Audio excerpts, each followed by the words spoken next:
Hello and welcome to the Personal Podcast, where we get to know the real personalities behind the professionals. Today, I'm really excited to be speaking to Steve Rawlingson, Group CEO and founder of Samuel Knight. Steve. Hi. What's the most challenging part of being a single parent? Where do I start? So I have a 19-year-old son. He's not a challenge at all. He literally, when he first came live with me, he literally just sat in his bedroom playing FIFA. However, being a father to a 14-year-old daughter is a bit challenging. I've learned so much about females in terms of there's things that they need. There's 100 different creams. There's women things that she needs on a regular basis. So the challenge is probably keeping a teenage daughter from, one, going off the rails, and two, making sure that, I'll give her the right foundations and values to turn into, a successful woman when she's older, I guess. Oh, I love that though, because it is quite unusual. I've got a stat here that usually it is the woman that becomes the single parent, 86% usually. So what circumstances led you to being a single dad? So the kid's mum, unfortunately, became terminally ill. And off the back of that, it was agreed that the kids were best suited to come and live with myself. That was about 3 years ago. But yeah, it's one of them things. People always look at me when I go for a meal with like my daughter, and they think, "Where's the woman? And how have you got your kids?" You wouldn't believe how many people actually ask me, "Where's the man? Like, how does your daughter end up living with you?" But it's just one of them things that happens, I guess, isn't it? Yeah, and I'm sure you wouldn't have it any other way now that they're both living with you. No, absolutely not. I love Lily being with me all the time. She's like my little best mate. Oh, but you're right. I don't think society's fully geared up for that. Like my husband was really hands-on with the babies, but he'd take them out for the day, and often he couldn't change them because the changing facilities would be in the women's toilets. Yeah, and it's strange. I mean, I can't say that I have that challenge because obviously Lily was like 10. But you definitely get the odd loop now and again about like when you I guess doing things that maybe a full family would be doing, and you're just doing it with your daughter on your own, but. I just can't. You don't even think about it as a man. I think I did probably when I first became a full-time single dad. But then you just become best mates, and all you got to do is just make sure that you're a good dad and you're there and you listen to them. And there is things that have happened, obviously, with her being a teenager though. When the first time that time of the month was coming on, I was like, right, what do I do? How do I approach this conversation? I remember speaking to the ladies upstairs and saying, do I just approach it? Do I say, like, is everything okay? Do you need, like, women's things? And she was just like, Dad, it's fine. I know what I'm doing. I've got friends. And I was like, thank God for that. But, yeah, it's what it is. So would you say that's been the most daunting part, negotiating the whole period dilemma? Yeah, I think so, yeah. And obviously, like, the mood swings and things like that. It's kind of like, oh, man, you just got to bite your lip, because usually you'd just be like, oh, I can't be bothered with this. But you just bite your lip and you're just like, oh, it's that time of the month again. But you can't say that, can you? No. That'd be the worst thing to say. And you know what? She's obviously she's going through puberty as well. Mm-hmm. And she started getting spots the other day. And I was just like, oh, my God, like you've got acne really bad. And obviously the filter on me just wasn't there. And she was like, oh, my God, Dad, I can't believe you just said I've got acne. And I was just like, oh, my God, I've put my foot in it again. But yeah, I got around it by just buying more creams and more creams and more creams. Oh, bless it. I just remember it being such a hard time. And I remember my mum saying she had to kick my dad under the table to shut up because he'd had no idea. Yeah, I think the thing is though, mums know how to parent teenage girls. And dad's kind of like, I'm a really strict dad with her. We're talking about boyfriends and all things. And I'm like, you're not having a boyfriend. That's just not happening. And she's like, well, my friend's got a boyfriend. And I'm like, I don't care. There's no boys knocking on this door. She's like, well, what would you do if a boy knocked on the door? I was like, I'd just open the door. Is Lily there? No, go away. Boom, shut the door in your face.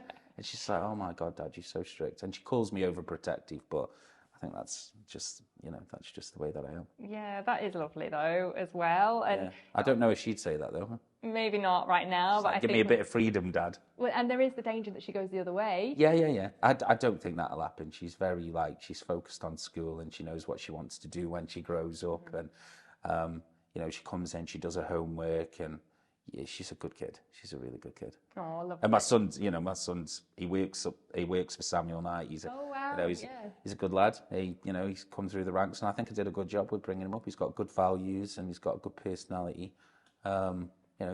He's turned into a nice young gentleman. Oh, lovely. I bet that makes you feel so proud. Yeah, it does. I'm proud of both my kids. Yeah. And what's it like? What's the dynamic like working with him? I don't really get seen that much, to be fair. He works in the operations team, and I don't let him call me dad at work or anything like that. It's like, call me Steve. That's it. Just call me Steve. But yeah, it's okay. It's all right. Yeah. Because it's strange, because my mum works for me one day a week, right? In the finance side. So often I'll be like, oh, my mum's looking after the money, and it sounds. How does it feel with your mum working for you, though? It feels lovely. At the same time, I've got that absolute trust with her, and I know she's always got my best interests at heart. So that's lovely. But it's been painful getting her to the position she's at now, because IT was not her strength. She will openly admit she listens to all the podcasts.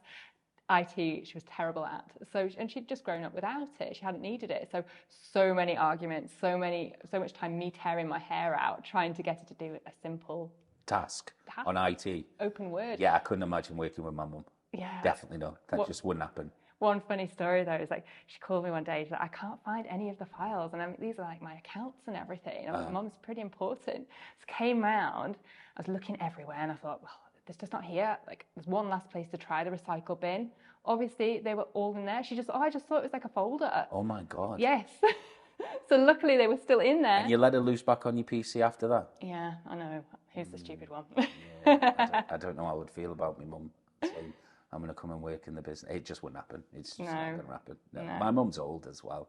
She likes plodding around in a garden, not sitting there saying, Mom, come do me a favour and come and help me at work. She just wouldn't do it. Oh, bless. Well, we've got questions about your parents later. But I've got some more very personal questions first. So you're divorced, is that right? Yes, I am. Yeah. Why did you get married in the first place? I ask myself that question all the time. I don't know. I can't really answer it. I was at that age where, I think I just, I met someone and it was kind of like a fun kind of relationship, but it was built around alcohol. I was only a young. How old were you? When I met her, I was about 28, 29. Okay, not that young. But we got married. It didn't last very long. We were only married for like 3 years. But yeah, no, I ask myself that question all the time. I haven't got the answer. I don't know. When you were getting married, know, when you were like saying your vows, was there any part of your brain that was thinking, I shouldn't be doing this? Yeah. Yeah, really, and you just ignored it. I just went, well, there's loads of things that my brain says don't do and I do. So I just thought, just go with it, it'll be fine. Even my best man at the time was saying, mate, what are you doing? You just don't get on. Like, you're completely the opposite from each other. We had nothing in common. And I just thought, just go with it, just see what happens. But yeah, no, it didn't work out. It was a very expensive mistake. Yeah, and so what was there a final straw that led to divorce? Yeah, probably. I mean, she had no relationship with my kids. Okay. And my kids are my life, I think the one biggest achievement, I think personally, that I've had in my life is by being a good dad. And literally, even when I didn't have custody of the kids, I'd always be present. I'm not from Newcastle, so when me and the kids' mum split up, 13 years ago, it would have been quite easy for me to move away or, go to the US or go to the Middle East, because there was obviously a lot of big ticket roles over there. And I didn't. I stayed local, made a new circle of friends, and, and I built really good relationships with my two kids, and I was always having them every other weekend, and she didn't really have any relationship with them. And that was kind of like the final straw for me, where I thought, you know what, life's too short. I remember turning around to my dad and saying, I think I don't really want to be in this relationship. And he was just like, listen, son, you've not murdered anybody. Just go with it. Yes, okay, she's going to pull her face and do this and that. But so what? Life's too short to be miserable. And then when you actually speak to people who have been through that process, they're just like, you know what? It's just one of them things. People grow apart. You got to work at a relationship, and it doesn't break because of one person. It breaks because of two. So I just kind of was like, right. I just remember coming home one night and dropping the divorce on her and saying, I'm divorcing you. And she was just like, okay, fair enough. Okay. She wasn't even bothered. Right. So it was obviously the right thing to do. Yeah. And we're both still at that age where, I mean, it was a long time ago now. We've been divorced, 4 years? And obviously allowed her to go and find a person that she can be happy with, and it allowed me to go and find, my person who I could be happy with. So I think everyone's scared of the word divorce, but actually, in some cases, it's probably the right thing if you have both grown apart. Yeah, I totally agree, but there is still almost a sense of shame that people put on you, certainly from older generations, the divorce word. Yeah. But I think it's the braver thing to leave someone if not happy. Well, you're only here once. Yeah. Imagine being miserable. I mean, it's like a life sentence. Imagine being with somebody that you're not happy with for 50 years, 60 years, or just having, a couple of months worth of shit where that's it. Yeah. And then after that, you're out of it and, yeah. You can move on with your life. Definitely. But if you do talk about older generations, perhaps our grandparents, there really was shame there. And there's so many old people that have just lived their life because they couldn't leave who they were with. That's so sad, isn't it? Yeah, it is. I mean, look, I'm from a Catholic family and I had 2 children out of wedlock, so that didn't go down well. So me getting divorced was just like, well, it's just one of them things, Steve. You don't follow the book anyway. Yeah. So my family weren't that bothered, to be fair. I don't think they liked her that much. Oh, fair enough. All good then. Yeah. So has that put you off ever getting remarried? Did you still believe in the concept of marriage? No, not at all. I think when you've done it, because I don't really know how to answer why I got married. It definitely wasn't for love. So I think as you get older and maturer, personally, I think what you do is you know the right reasons why you would want to get married again. And you learn from that. So I wouldn't be jumping into anything. It has to be the right person who I know, this is the person I want to spend the rest of my life with. But no, it hasn't put me off, definitely not. Oh, that's lovely to hear.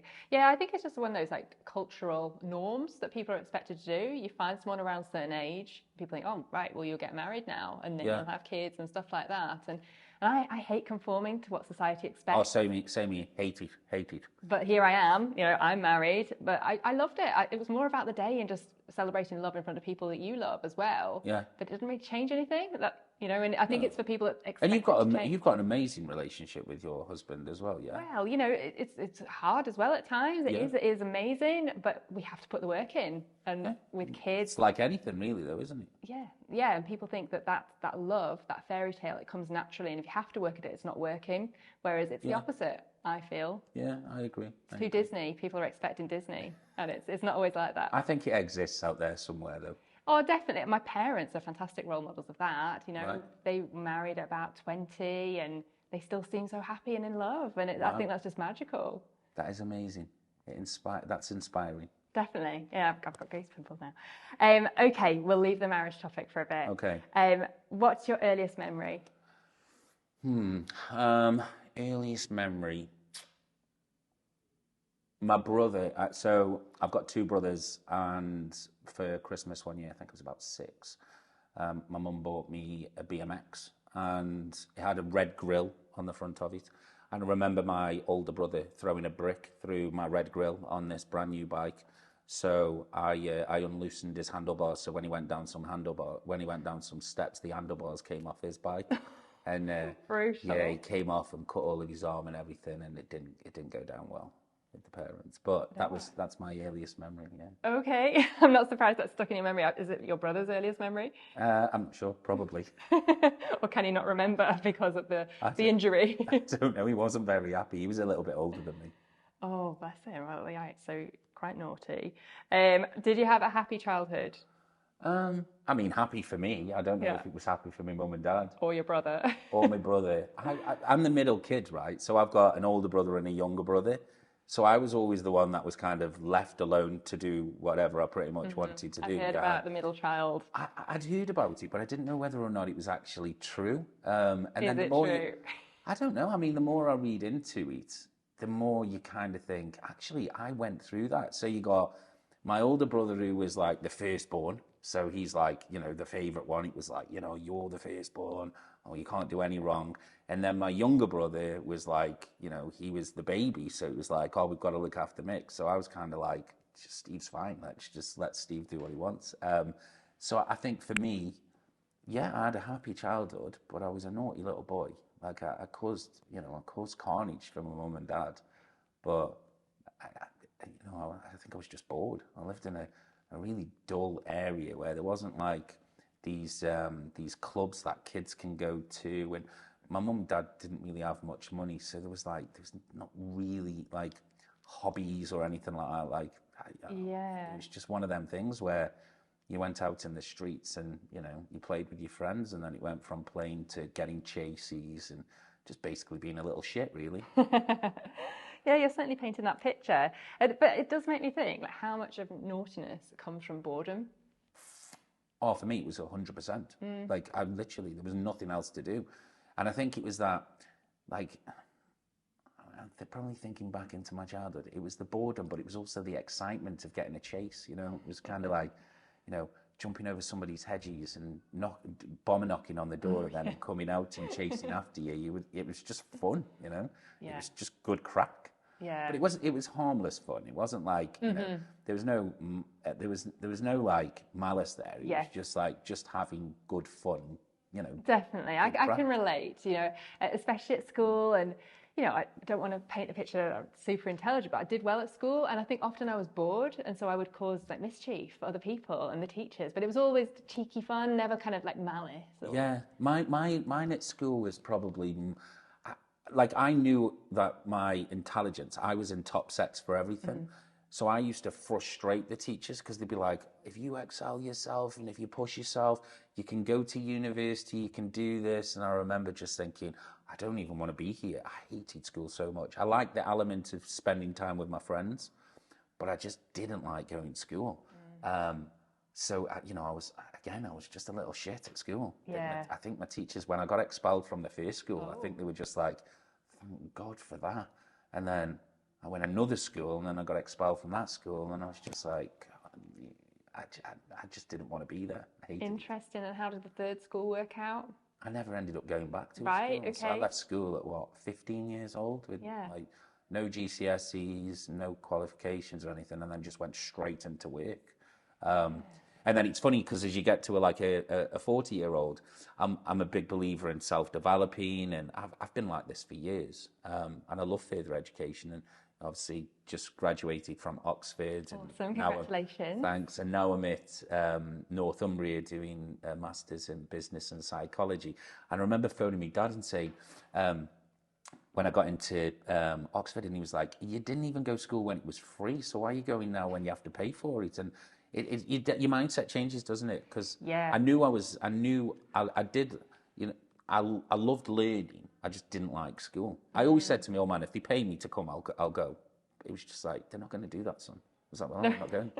I'm not going. There's an interesting model, but it is so interesting how, you know, maybe because it is free, it's underappreciated, but also, you know, a lot of things like youth is wasted on the young, like education is wasted on the young. Imagine if that education system, maybe if we worked a little bit first, and then the education system came, you could apply it. I think there's a lot of things that you could do with the education system nowadays, isn't it? Like, obviously helping my daughter with her homework, and I see some of the things that she's learning, and I'm like, this is the same stuff that they were teaching me. You know, I'm 41 and she's 14, so it's like, and they haven't changed the curriculum at all. No. And it's kind of like, you know, I mean, my son, for example, he didn't even know what a bloody Excel sheet was when he started working. He didn't know what. Are you kidding? Because I can forgive my mum. I can forgive my mum, but not.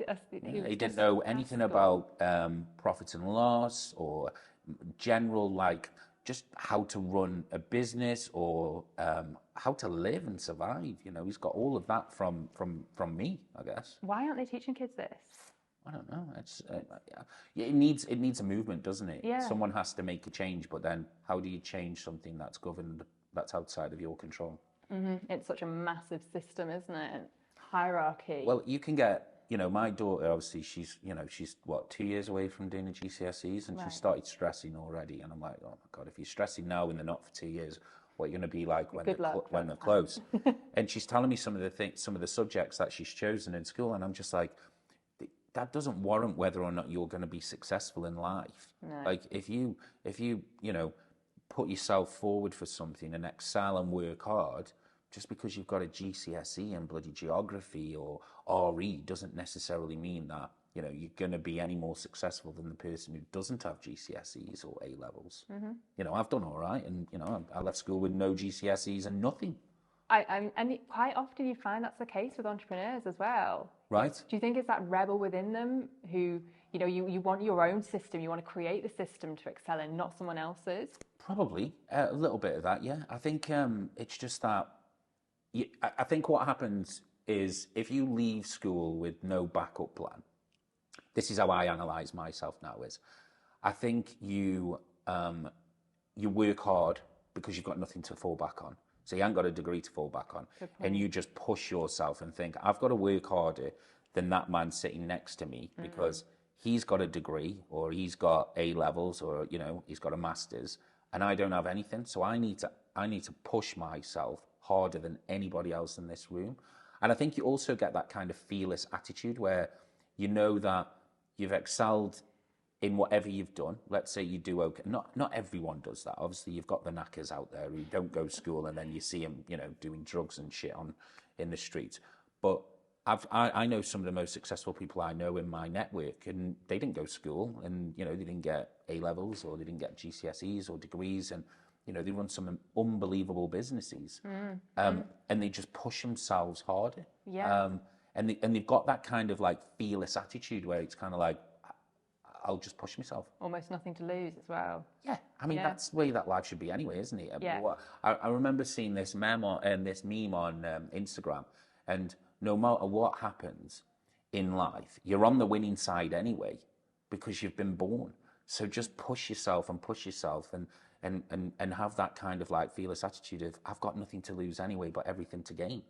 I love That's that. how I look at it. I really, really love that. You're on the winning side, and I was like, so no matter what happens, you're literally like, well, I'm already winning, aren't I? Yeah, that's so true. It's so simple, but Yeah. really empowering. Yeah, I like that. And also, the one thing that really annoys me when I'm recruiting is entitled graduates. Maybe having not had so much of an education, you didn't have that entitlement. You're just like, I'm here, I'm going to work hard, I'm going to get through whatever I need to do. I think you can say that about anyone who thinks they're entitled, though. Well, that's true, yeah. A You know, degree doesn't necessarily give you that sense. I've met some people who just genuinely think that they're entitled to, you know, lots of things, but just because of their upbringing that they've had or this kind of false persona and attitude that they've created for themselves, when actually I don't think anyone's entitled to anything in life. You've got to work hard. You've just got to earn it yourself. Yeah, I totally agree. Yeah, totally agree. Me too. Okay, so you come home, you've been expelled for the second time. I can't imagine your parents were too happy with that. It didn't go down too well. My dad was fuming. My mum and dad weren't together, so they split up when I was 11, and then I kind of got to a point where my mum was like, you can't live with me anymore. So I went and go and lived with my dad, and it was just me and him, and I remember thinking, oh, this is going to be tough. But actually it wasn't that tough because he was never there. I was just like, you know, I just kind of brought myself up, really. Really? How old were you at this point? I was about 14. So just brought myself up, and obviously my granddad lived like 5 doors away from me. So I used to go around there if I didn't want to cook anything, I'd go and knock on Samuel's door and be like, "Oh, can I get some bait?" And he'd be like, "Yeah, come in, son. What's your crack?" And he'd be like this big motivational speaker, and you know, don't like what your dad, like your dad not being here. That doesn't mean that people love you and all of that. And it was just. It was like a modern day 90s family where my dad was grafting all the time. So it was just me and my dad. Yeah. And he just worked all the time. So, you know, you just bring yourself up. So he wasn't best pleased about me getting expelled. But I do remember turning around to him and saying, "Dad, it's fine. Everything will be okay. I'm going to be successful anyway." And he was like, "Well, what are you going to do?" And I was like, "I don't know, but I know I'm going to be all right. Don't worry about that." And he still has that conversation with me today. He's like, "I remember when you got expelled for hitting that bully. And you said, 'Don't worry, Daddy, it's going to be all right. I'm going to be okay.'" And now when he comes up and visits me, he's like, "And you completely are." I'm like, I just had this feeling that I knew I would be. Really? Is it just that incredible self-assurance that you always had? Yeah, not entitlement or arrogance. No. Like, I know that I've got like this, I don't know where it really comes from, but I've just kind of got this attitude and this mindset of like, a fearless, unbreakable mindset. It doesn't really matter what gets thrown at me. Nothing, like my level of adversity is off the spectrum. It doesn't matter what gets thrown at me, everything will be okay. And there's actual people in my life that say, when your time on this earth ends, Steve, I'm going to put on your gravestone, it doesn't matter, everything will be fine. And I think that's just kind of like that attitude that I've got. So. Do you know what though? That's really stuck with me. When we had our first meeting together, I asked you to mentor me, and you said that to me, and you said it in such a warm, assured way that it filled me with that confidence. Yeah, it just is, isn't it? Because you can overthink things. I think as a society, we do tend to overthink things, and we get anxious about things, and that can be anything. But actually, like when you're inside something, when you're in a storm or something's happening, it feels shit and it feels bad. But actually, when you come out of it and you look back, you think, why the hell was I even worried? It's fine. Everything always works out exactly the way that it's supposed to. That's how I look at things. So, my dad giving me a bit of a clout around the head when I got expelled the second time. He wasn't really like, he was a distant dad, so he wasn't really that bothered. I think the expectation was, I need to give you a clout now because that's what you do if your son gets expelled for the second time. And I was just like, go on then, give us a clout. He gave me a clout, and then that was it. Never got mentioned again. Fair enough. Just like, crack on. Get a job as soon as you can. And I take it you did. I did, yeah. Yeah. I did, yeah. And what's your relationship like with your parents today? Well, obviously I live in Newcastle and they live in the Midlands. How would I describe it? It's probably distant. It's a distant relationship. But I make sure that I make the effort to reach out to him and talk to him. And I speak to my dad, probably 2 or 3 times a month. And he tends to come up to Newcastle probably, I don't know, once, twice a quarter. And then my mum, again, distant relationship. I probably see her, I don't know, 2 times a year, 3 times a year. To make you sad? Does it sound bad if I say no? No? No, doesn't make me sad. It's one of them things. It's the way that I guess I was brought up as different to how I'm bringing my kids up. Like, none of my brothers really have a close relationship with my mum, for whatever reason. My dad, it was testing for the first 10, 15 years. But then as I got to about 30, 35, I think he knew some of the kind of like mistakes he'd made as a dad, and he put them right. And he's actually up on Friday and going for a pint and going to watch Bob Marley on Saturday. How I would describe my dad now is like just an easygoing man who just he enjoys his life. He's retired now, and he tries his best to have a relationship with all of his sons. So it's just one of them things. Yeah, the reason I don't think it's a bad thing to say that you don't regret being close to them is just because I believe you've got to give to get back almost in life, and clearly things work out that way. Clearly they didn't give you as much as you needed to be in a close relationship with them these days. Yeah, I mean, look, again, some of the people that are in my life, they're more like family to me, and we're not related by blood. And I don't. That's that entitlement that we're talking about, isn't it? Just because someone's a parent doesn't necessarily mean that they are entitled to have that relationship with you. Yeah, absolutely. You have to earn that relationship, and I think that goes for for children as well. Like, you're not entitled as you get to. You're not a child now. We're not children. Like, if you were a dick to your mum probably wouldn't want to see you, or she'd just be like, well, I don't want a relationship with Charlotte because every time I see her, she's not very nice to me. So it works both ways, doesn't it? I think as you become an adult, you know who you are, you're true to yourself, and that entitlement disappears. It's kind of like, we've got to work at this together. Yeah, I agree. And are you close to your brothers? My younger brother, really close. My older brother, not so much. He's completely different from me. His life is, just not my kind of life. Okay. He's been in prison and, in and out of prison.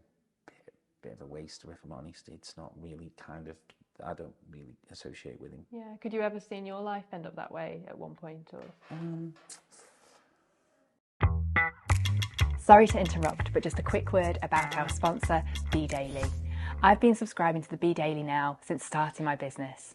It provides relevant and informative information directly to my inbox, not just about the North East, but also national news. If you're interested in subscribing, we'll put the link in the description box so you can get the business news directly to your inbox. Now back to the podcast. Good question. maybe if my mum hadn't have said I have to leave the area that we were growing up in, possibly.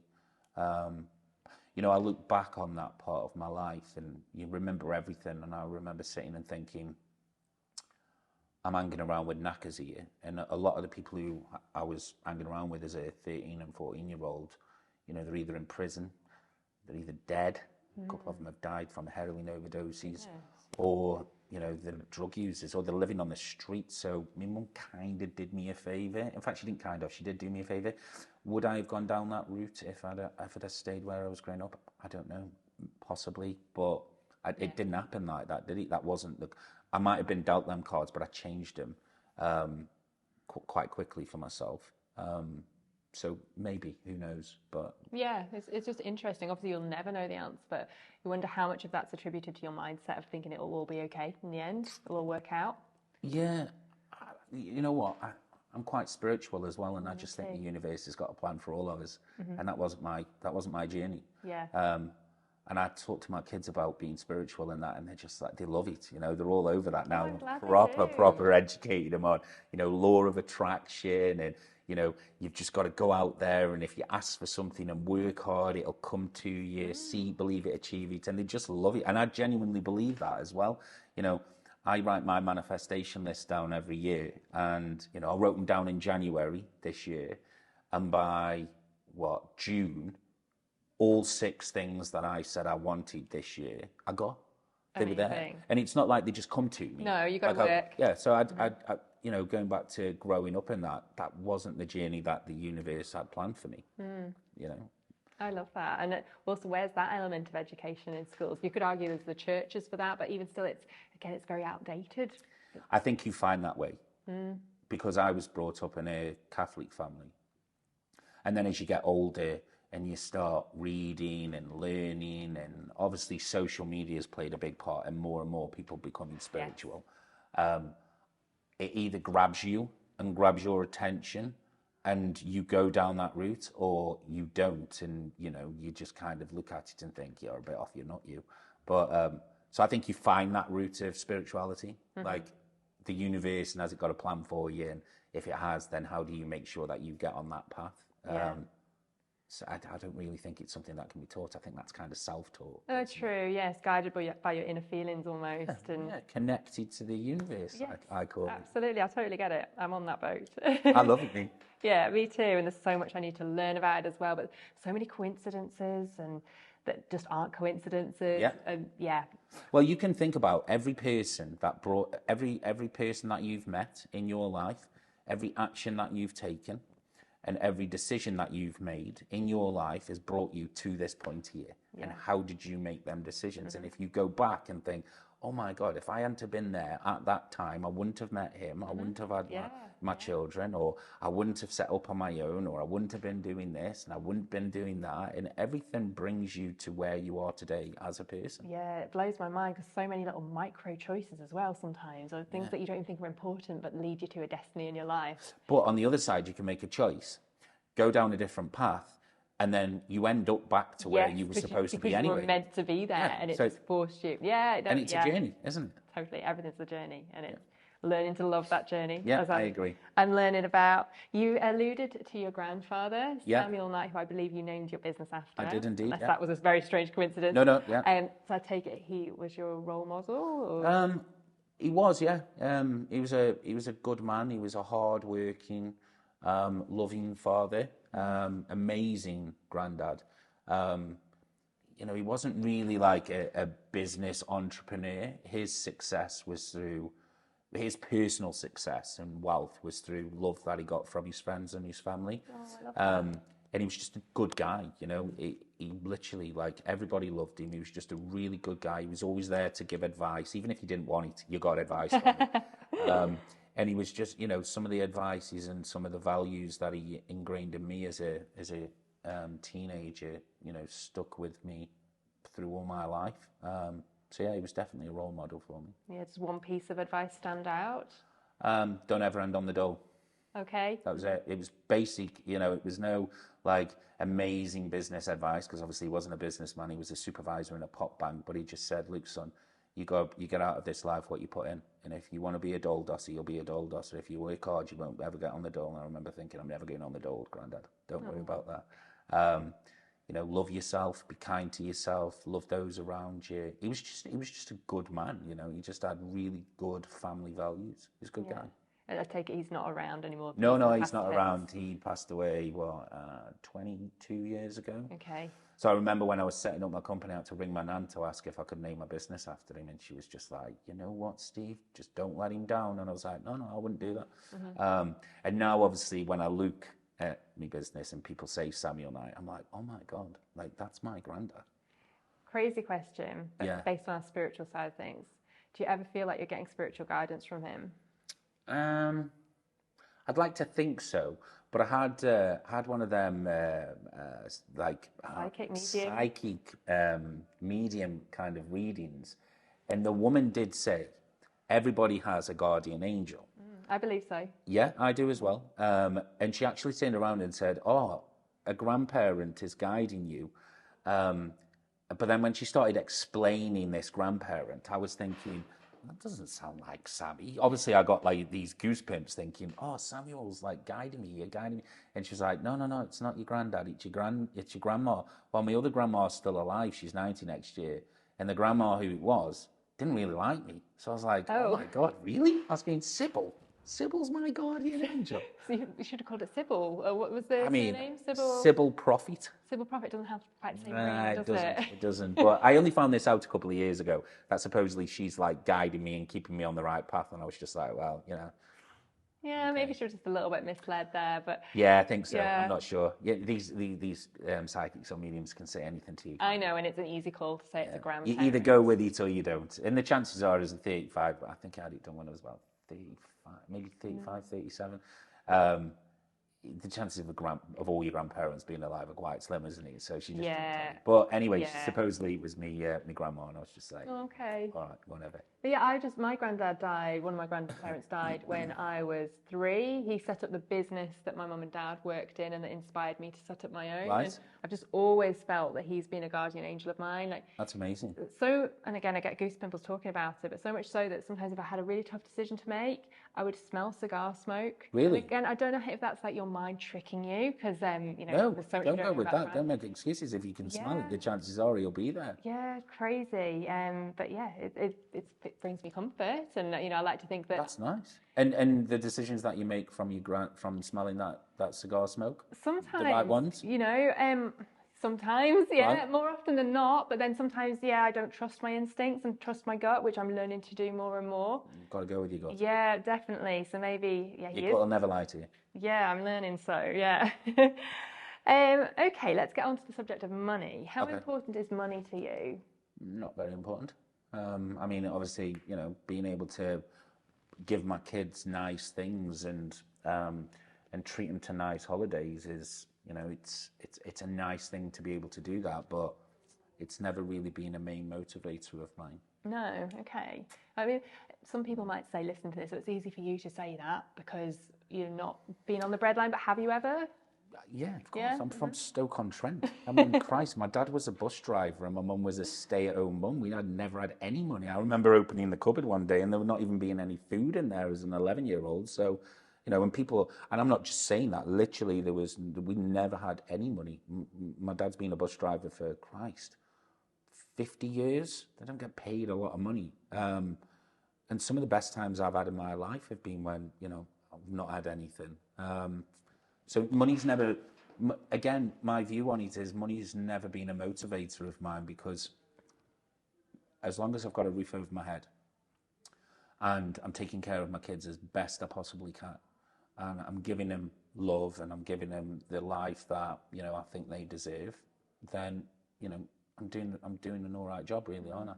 But for me, money, you know, when I got into business, it was never about money for me. It was always about trying to, you know, prove to myself and others that I could be successful. So no, I don't think it's important. Okay, excellent. And what's the most important lesson you've learned about money along your journey? What's an important lesson? Well, I guess, you know, however quick you make it, you can lose it. You know, save wisely, keep it for a rainy day. If I think about COVID, if it hadn't have been for, the savings that I'd created through over the years, and the savviness that I've had with money. I'm the son of a bus driver. My daughter and my son are the children of me, so I know how to be savvy with money. If, I'm always looking for a bargain. If I go shopping for clothes, I'm like, I'm finding a bargain. I'm the guy who hunts out bargains. So probably the lesson I've learned in life is don't base everything on monetary value or things. Learn to live a normal kind of like base case life. I'm the biggest bargain hunter going. Awesome. I love it.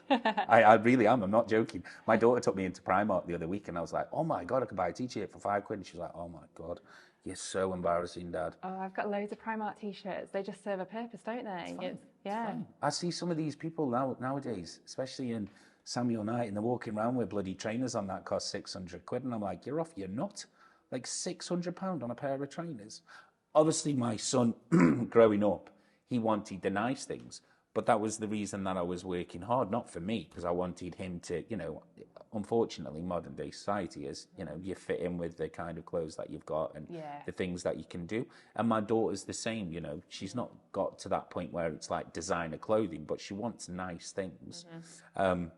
But again, they're the children of a CEO of a business. I'm the child of a bus driver. So I'm a lot more savvier and a lot more clever with my money than probably my kids are. And how do you make sure that they maintain the same values about money that you do? Oh, I don't spoil my kids. Right. Absolutely not. I give them nice things, but not too much where they don't value they don't value money, or they don't value the things. When Joel started working for me, he started from the bottom. He was a tea maker, and then he was an operations administrator. And he's 19 years old now, and he's on a normal basic salary for a 19-year-old. He's not going to get given things. He's got to work hard for them. And I think I've created a good sense of value for both Joel and Lily. I definitely do think that they've got that balance right. I love that. And if you didn't need any money to make a living, what would you do? What, not in any money? Yeah, say money wasn't even a thing in society anymore. You could pick whatever career you wanted, and I would probably be maybe a teacher. Oh, okay. Yeah, maybe revolutionise the education industry. Yeah, possibly. I like helping people develop, and I'm a big believer in self-developing myself as well. And I think being a teacher is quite rewarding. I've sat and thought about what am I going to do, in the future, and after I've graduated through Northumbria, and my journey in this business world comes to an end. I don't know. I quite like being a professor or a teacher of some sort. I think I'd be quite good at it. I'm sure you would, but what I'd want to know is, what would the teacher Steve of today say to the student Steve at 14 years old? Always go with your gut. It's never going to lie to you. Don't be afraid of taking risks. I would probably say exactly what I knew at that point. If I could sit down with a 10-year-old me or a 15-year-old me, I'd probably tap him on the head first and say, mate, everything's going to be okay. Don't worry. I knew I wasn't saying that to myself, but I would reinforce that and say everything's going to be fine. Yeah. Don't worry. The journey that you're going to go on, go with it. Just say yes to everything. Take every opportunity that you possibly can. Keep that fearless attitude, and just live your life. That's probably what I would say. Brilliant. Would you expel yourself still? Yes. Yeah. Okay. Needed to happen. Yeah. I hit a bully. He was bullying someone. So did it need to happen? It set me on a course of working really early. Whereas if I hadn't got expelled that second time, maybe I would have done my GCSEs, and then maybe I would have gone to uni, and then would have become more academic rather than more kind of like entrepreneurial. I don't know. Again, that wasn't the journey that I went on, was it? So would I have expelled myself? Yes, definitely. Okay. I would. All right, back to money. Does it make someone more attractive if they have money? No, I don't think so. I mean, it allows you to, buy nice clothes if they're important to you, and have a nice haircut and get nice teeth, but I don't think it makes you attractive. I've met people who have got more money than sense, and there's some of the most unhappiest, ugliest people I've ever met, because they're just not ugly in terms of their appearance. It's just the way that they go on. I don't think, in fact, I think it does completely the opposite. If you've got money and you act in a certain way, it can bring the worst out of you. Yeah. Looking down on people and not using your manners and not being polite. Fuck that. No, I don't like them kind of people.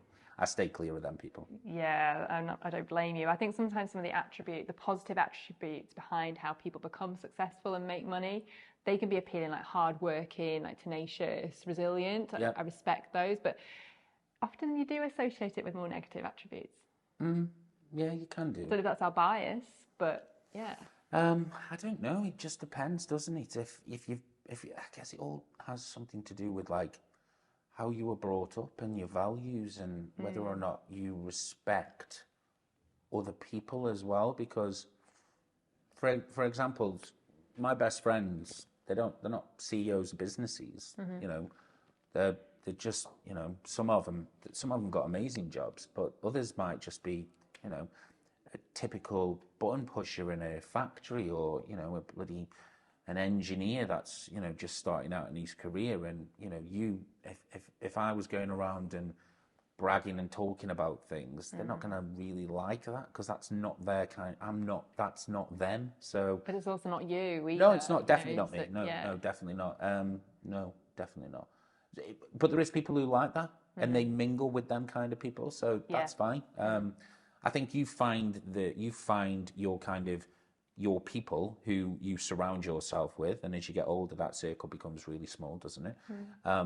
And you respect them, they respect you, and you kind of respect, you respect the things that you've got, and that's it. That's all you can do, really. And I think I know the answer that you'll give for this question, but can money buy you happiness? No, not at all. Again, I know some of the UK's, best entrepreneurs who have got more money than you could even imagine, and some of them are really unhappy. I'm not going to say any names, but they're sitting there in marriages that they don't want to be in, or they're associated with people that are just using them. Or no, it doesn't buy you happiness. It gives you an opportunity. It gives you choices, and it can help people, and it can help loved ones if that's the kind of person you are. Yeah. Again, it depends, doesn't it? So if you were a nice guy with no money, and then you came into money and stayed a nice guy, you did good with that money. Let's say you won the lottery and you did good with that money. Would that create happiness for your family and loved ones? Not necessarily happiness, but my brother, for example, if I paid off his mortgage or I bought him a house, that would make him happy. So, well, but then would it? But I think it would definitely make you happy, because that giving. Yeah. But sometimes it's reverse, isn't it? You think it. What do you think? So I used to always say no, but then I paid for IVF and had my second daughter. Yeah. And she makes me so happy. So right. I think if you've got that solid foundation of happiness level, and like you're saying, you're a good person, you've got built networks of love around you, you're authentic, you're true to yourself, I do think it can make you happier, because it just fulfills your ambitions to help make other people happy around you. I don't think you can't. I don't think going through life and wanting and being motivated by money would create happiness for you. No, I think there has to be something more than that, because if money was your only motivator for happiness, you're going to be chasing it for a very long time. Yeah. Because what's that value of money? Like how much money are you talking?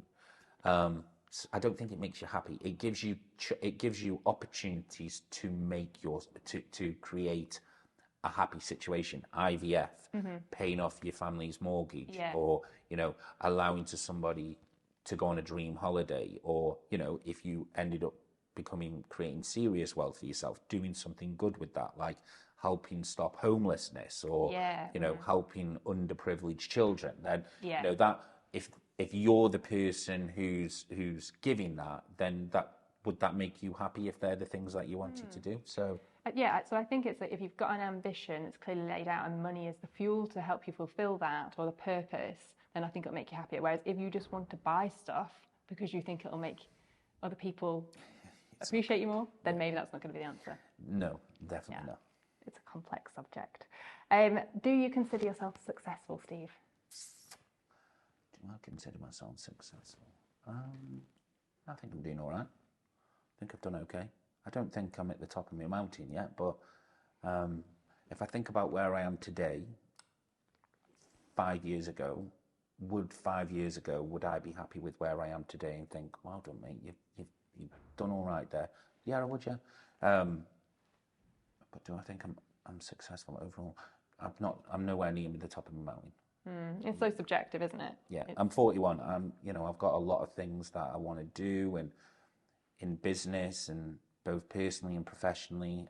I'll know when I'm at the top of my mountain, and then probably what I'll do is go and find a bigger mountain. So I was going to say, will you know? Because then, you just want more. The barrier just raises all the time. Yeah, it does, yeah. It does. The bar raises. I definitely think I'm on the right path in my life. Okay. And I'm happy where I am in my life. Mm-hmm. Well, that's a really nice answer. And I liked how you framed it there, because whenever I ask myself that, I'm just like, yes, in certain areas of my life, maybe not so much in like business, but then if like 5 years ago me, I probably would say, yes, it's about. I think that's a good way to look at it, because if you like where you are now, if you've obviously got a vision, or you've got like a plan or a strategy of where you want to get to in 5 years.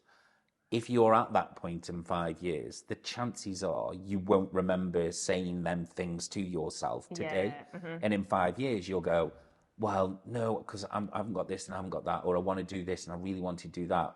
And then you would strive for even more. Yeah. So I think success is in the eye of the beholder, isn't it? If people out there might go, oh, you're successful, Steve. I know my dad thinks I'm successful, and I know my friends and my family think I'm successful. And it frustrates my dad when, I think he thinks you don't appreciate where you are in your life. I do appreciate where I am in my life. Yeah. But I know I'm not. I know I'm nowhere near done. You've still got so much more potential to fulfill. Hell yeah, I want to change the world. Yeah. Mm-hmm. I definitely do.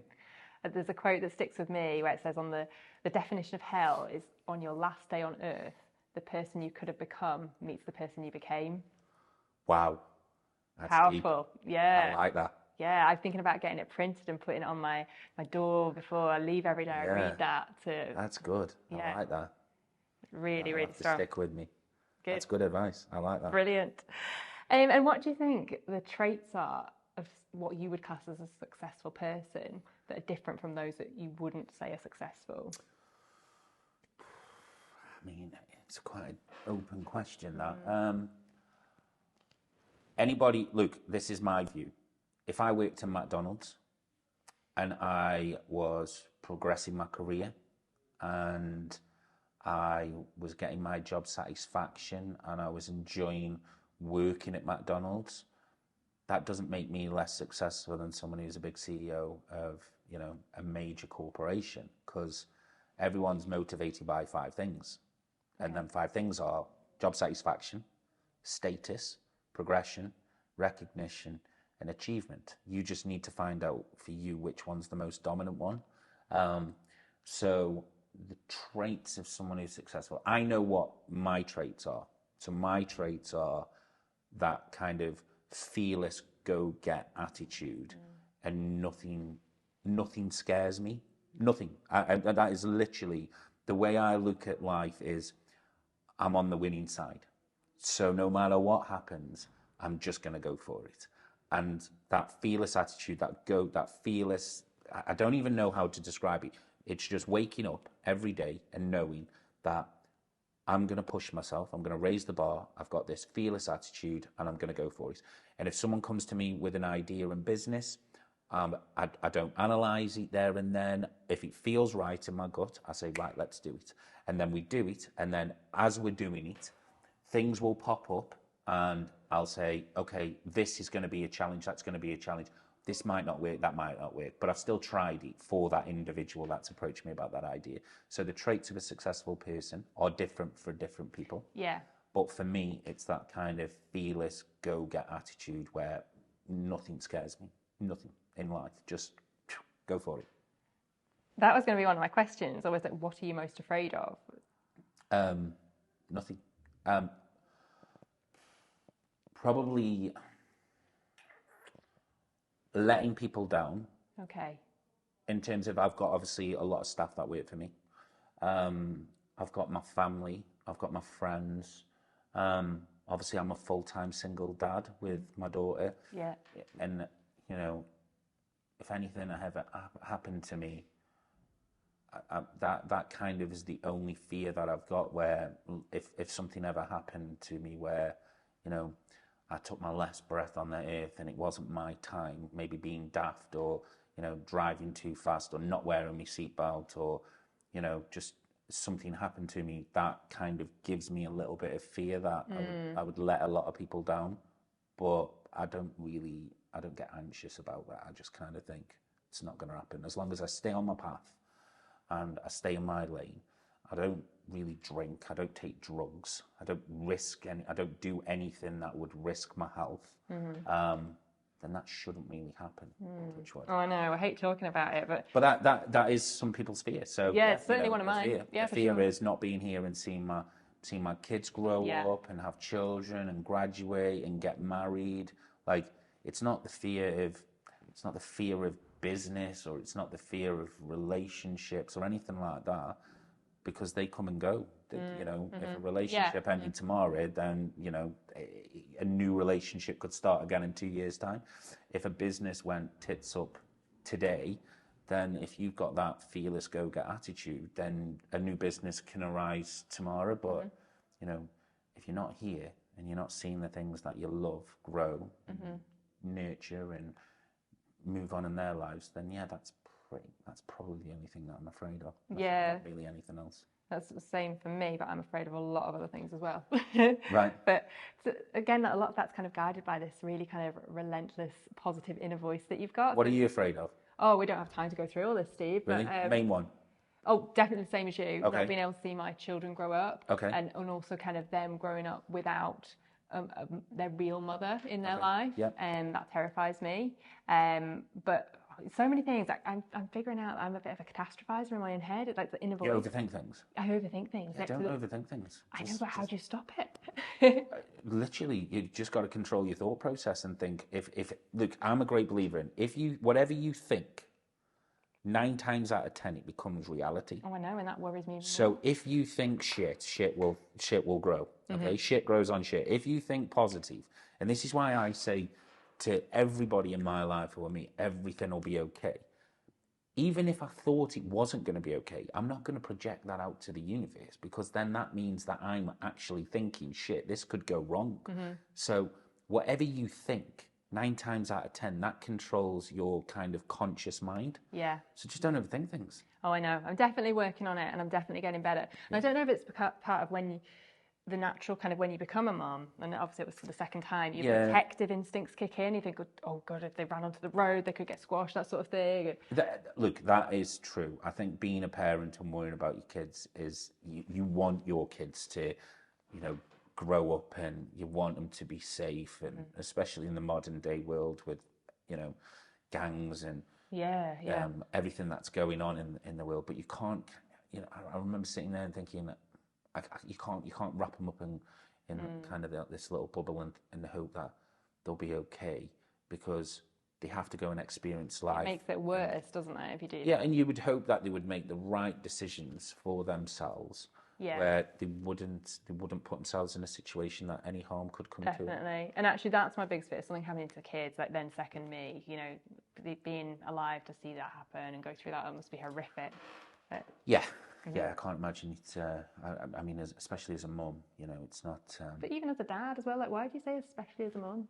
Because that's kind of like a bit sexist against your own... No, because I'm a great believer, right, that unconditional love, there's only one unconditional love that you'll ever have, and that's a mother. Okay. And the reason for that is a mother carried you. Yeah. A mother gave birth to you, and that unconditional love that's there from a mother to a child is different from any other kind of love a child would ever have. Because Even from a father. Well, if I think about the conditions around my children loving me, or being a good dad and supporting him and educating him and giving him good values, everything that I'm doing. But there is conditions there. If I was a dickhead and I wasn't a good dad, I don't really think my kids would be like. Yeah, but surely if I was a dickhead too, I don't think my kids would appreciate it. I think it's more about the fact that no matter what your daughter does in her life, you're going to love her. Yeah, but the other way around though, because you positioned it the other way around for your. Yeah, I'm doing it from a man's point of view, but from a woman's point of view, no matter what your mum does, I'm guessing you're always going to love your mum. Yeah, I'd like to think so, even if I didn't necessarily want to be friends with her anymore. She did something so terrible. The love would always exist. I just think there's that unconditional. I think a mother's love for a child is different from any other love that you would ever get. So, looking and thinking of the things that frighten you, then I think from a mother's point of view, not being there for their for the children, you just couldn't write it. You wouldn't even I think about the situation with Joel and Lily, and I'm like, shit, man, their mum's terminally ill, and she's not going to see him grow. She's not going to see him graduate. She's not going to experience any of that. And I don't just think about it from her point of view. I think about it from a kid's point of view as well. My daughter's 14 years old, and this time next year, mum's not going to be here. That's horrific. It's absolutely horrific. Yeah. I know. It's not. Yeah, brutal. Back to that inner voice then. For you, for me, I think it can sometimes be my enemy. For you, would you say it's an ally? Yeah, definitely. Yeah. You need it on your side, though, don't you? My mindset and my inner voice is always on my side. It's, always. Never ever has done me wrong. Whatever decision I've ever made, even if I've made a decision or I've took action on something in my life, it's always been my ally. It's always said, at this time, you've made the right decision or you've done the right thing. And you spend a lot of time with yourself. Yeah. I'm my own best friend. I have to be. That's nice. You're with yourself all the time. So if you're with yourself all the time and your thoughts control and your thoughts are there all the time, you can't be an enemy to yourself. Yeah. Majority of the time, I'm not. Certain times of the month, going back to periods, hormonal cycles and stuff. And I think maybe this doesn't help women. Hormones can be brutal. When I'm due on my period, my self-talk. I've done a podcast recently where it was that time. And I was like, oh, what a stupid question. Why are you asking that? Or don't say it like that. All the time while I'm trying to read the questions. But I bet it was an amazing interview. You just the thought process that's coming through is the negative rather than the positive. Yeah, totally. Whereas today, it's quiet and things are just flowing and it's good. But it's just interesting how some people are like that. You know? Some people do focus more on that inner voice of it being an enemy rather than an ally. Yeah. But I don't think it's healthy. I think to change it. Do you ever listen to Stephen Bartlett's podcast? Yeah, I do, yeah. Well, he said that he just couldn't comprehend the first time someone came on his podcast and talked about a negative inner voice. He's just like, I've just never, ever had to deal with that. No, and neither have I. Yeah, and then you wonder if that is a real trait of someone's success in life. That's a very good question. I would have to look into it. I love the psychology of things, and maybe I should do a survey, a deeper poll. I'm a massive fan of psychology, so, I'm definitely going to... Now you've said that, I'll be going down a rabbit hole tonight. And I'll be like, right, okay, let's see. Is the inner voice an ally? Does that make you successful? In hindsight, you would expect it does, because you've got nothing holding you back. If you try and elevate yourself and push yourself, and the person that stops you from doing that is you, then that's not a good situation to be in. Absolutely. Whereas for me, having that inner voice, a bit like Steve Bartlett, where it's kind of like, go for it, Steve. I'm your biggest fan, mate, and this is 100% going to work. Even if you think it's not going to work, but your inner voice is saying, crack on. You're like, okay, let's do it. You're winning no matter what, aren't you? You're winning no matter what. Yeah. Crack on, let's go for it. And if you do mess up and it wasn't the right decision, you just brush yourself off and go, well, at least I tried it. Yeah, for sure. And one of the questions was about limiting beliefs. So do you have any limiting beliefs? No, none whatsoever. Because again, you know, wherever I get to in my life, if that's my peak, then that's okay. Yeah. But if I know it's not going to be, my limited beliefs are just keep pushing, keep climbing. And when you've hit the top, find a bigger mountain, climb even further. Just keep going. I love it. Love that mentality. And final question. Yes. What is occupying your thoughts the most at the moment?